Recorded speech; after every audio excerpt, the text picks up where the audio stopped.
calls too. So you know. No, actually, ma'am, like, you can't. If you decide to opt it out, once it's in, it's you get NWMA, which is $68 to opt it out.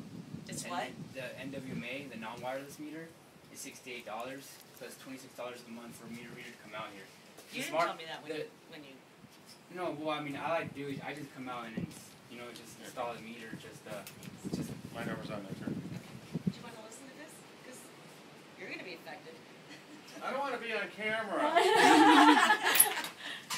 Are you the wow guy? Yes, ma'am. I mean, I just come out, you know, I'm a contractor. I just come out here and I let you know. I know, it's not. And, I know. so, but like once it's in, ma'am, if you decide to opt it out, it's a non-wireless meter. I can't just go ahead and put this one in. What do you mean it's a non-wireless meter? What does that mean? The smart meter sends a signal to the office, so no one has to come out here anymore. And the non-wireless meter, someone has to come out here and still read it. Right, but let's. So all those people that do that are losing their jobs? I don't know anything about that. I'm just a contractor, you know. I mean. I know. Asked that when someone has said that they did not want their analog, or that they did not want a digital meter, and the guys were still here, they had them put their analog meter back. And so for a true informed choice, like this resident was not informed, and so just because she's just learning about the impact now, shouldn't penalize her for not knowing ahead of time what all the issues were. And so it would be fair and reasonable to replace the digital meter, the smart meter that you just put on her house, with an analog meter, so that she has that same amount of time that other residents are afforded to make an informed choice. I know what you're trying to say, but I mean, I don't make the rules. I don't. Is there someone we can call? You know, is there someone we can talk to? I have a number. I'll give you guys the door. I didn't even know when it was going to be installed. That was not clear. Right, and there's a. We were mailed anything that said, you know, the week of. Right, and I encourage you. Like, I mean, March. we'll advocate for you because we're here, and I know for a fact I was on the phone with the utility city representative yesterday and said I do not want either meter on my home. I'm keeping my analog meter and retaining the right to be fully informed. And so it's so important as a community that we really inform ourselves. You're right, we weren't. I mean, it was in the paper, but I didn't understand it. Sure, yeah, and that's all. And it was like, okay, fine, you know, whatever.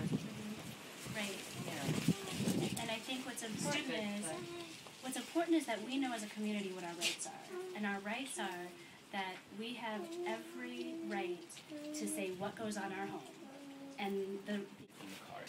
They'll probably be in a bit. I'll wait for him in my To do truck. what? Talk to me, or is he going to do something about it? No, he's going to come and, you know, he's going to talk to you. You know, he'll let you know. You know, he's a big guy. Will you leave her analog meter here? Because but every. It's in your car right now? I can't. I gotta take it. I'll wait for him here. I'll wait for him, and he'll Okay. Okay? So, someone over. Thank you. And have a more informed choice.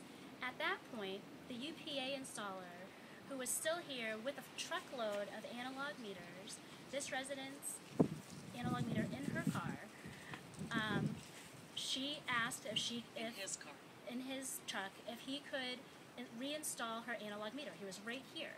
And so he says he can't do it. We're all very pleasant. He says the homeowner asks to call his supervisor, which he does. They come, and with them, they bring an armed police officer. And so my question is, why are armed police officers coming to homeowners' homes?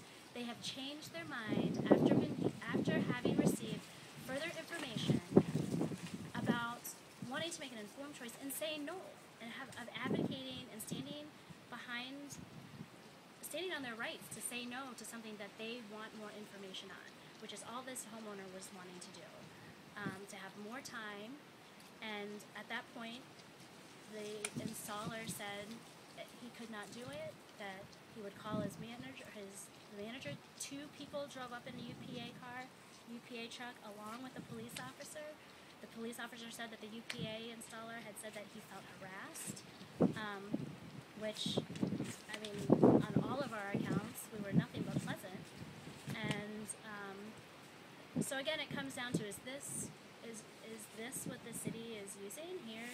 Our own police department, and then the UPA installers who were supposed to come and talk to the homeowner about supposedly why she couldn't get her analog meter back, even though it was 50 feet from her home. And we know for a fact that it's been done in the past, that when residents have said, I want my analog meter back on my house before the UPA installer has left, they have replaced it and put it back on their homes. So again, I think this is very concerning and appalling from a civil liberties and personal property rights standpoint, because God forbid you can't change your mind on something that's going to impact our financial states, our security and health. Here comes a Naperville truck is coming. So again, I guess maybe this is the first time that a resident has said yes and then has changed their mind and said no based on more information. So to me, the message is, if you change your mind because you've had zero information and now you have more information, one, you're not allowed to change your mind, and then Free country. two, you're going to get the police call on you if you change